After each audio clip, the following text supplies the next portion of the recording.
So there's this part of neurology called I don't know. But yeah, Jordan Peterson talks about it. He dives into it on multiple occasions, and I've just happened to hear about it so many times that it's just something that I think about often. And I'm thinking about the mammals, not just the mammals, but the brain's play circuit. And so if you don't know what the play circuit is, it's actually extremely simple to understand, and you engage with it all the time. So imagine there's 8 bouts of tic-tac-toe, and you are a 20-year-old. You have the intelligence of a 20-year-old, and you're playing against a 1-year-old in tic-tac-toe. Let's say the 1-year-old is actually engaged, but just terrible at tic-tac-toe.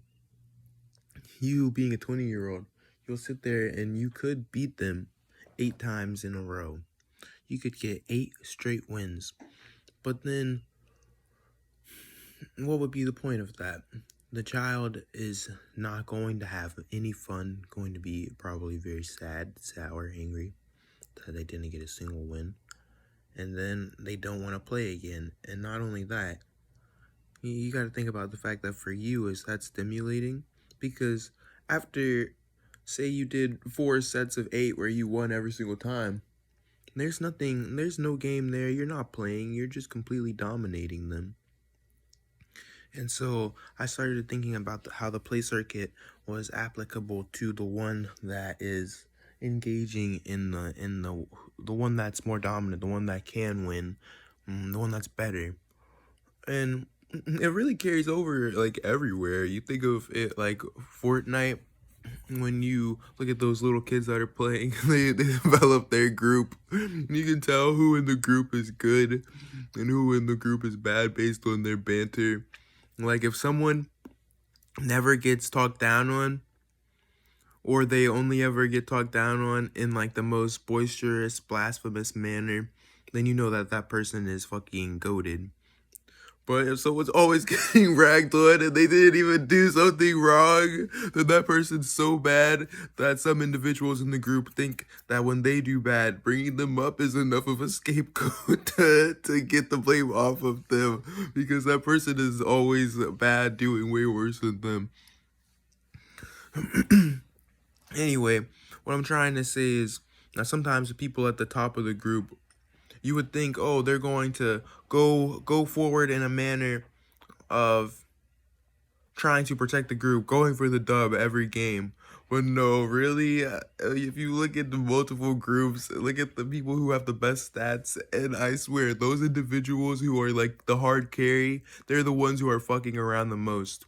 Like, to them, it's not fun to just sit there and win. To them, it's fun to sit there and watch people do lousy things, or watch people do the most crazy, or look like a bot.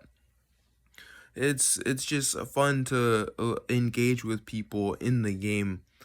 And so I guess I'm just thinking about how whenever I play games, that's often how I am. I don't know. The play circuit is weird. It's not just for mammals, now that I think about it, because I think in one of those readings or one of those listenings, there was talk about lobsters or something like that. Yeah, but I'm just thinking about the fact that it's not just there to describe the individual that's losing. It's really about interaction. People tend to overlook the interaction part of it, and they just like to talk about how one thing, well, that's not how it works. It definitely takes two to make a thing go right. Peace out. We'll leave a like and subscribe. What do you think of this? Are you familiar with this type of stuff? This neurological science? I mean, a lot of people who say that they're familiar with science are just like me. It's been some years of us just studying, researching these types of topics. So we didn't really get any academic training. And we acknowledge that we're quite casual, but I mean, you at least know a little bit. You're knowledgeable. You are, I don't know, what's the word? Are you familiar with this shit? Jesus goddamn Christ.